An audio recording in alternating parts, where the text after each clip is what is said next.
Well, when was the first time you ever felt properly represented in media? Properly represented? I still don't feel properly represented. What are you talking about? Hey, I'm Noor Tagouri, and I've been telling stories my entire life. I've spent the last few years examining a more personal narrative about how the misrepresentation of Muslims in media has impacted American society. I thought I knew the story because I thought I knew my story. But the more I looked for answers, the more questions I had. So I experimented.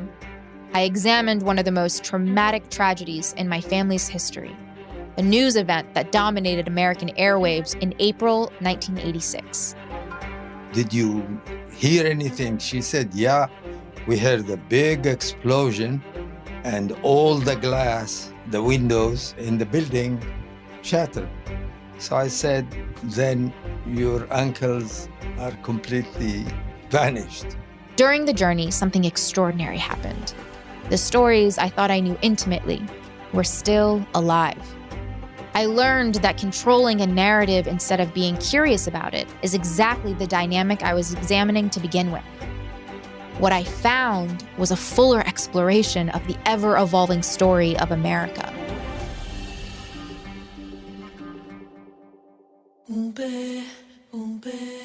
I always felt like America stole me from myself, and it replaced it with a myth. How do we get to the point where you are okay sitting with a story that is not your own just because?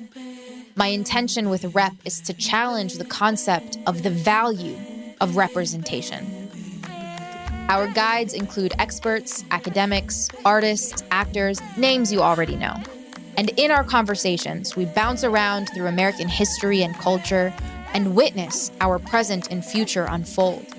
And then we find out how these stories affect all of us. It's a cowboy land, it's a wild, wild west.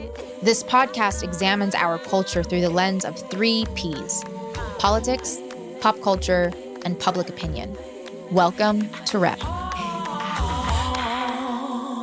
Listen to Rep starting April 4th on the iHeartRadio app, Apple Podcasts, or wherever you get your shows.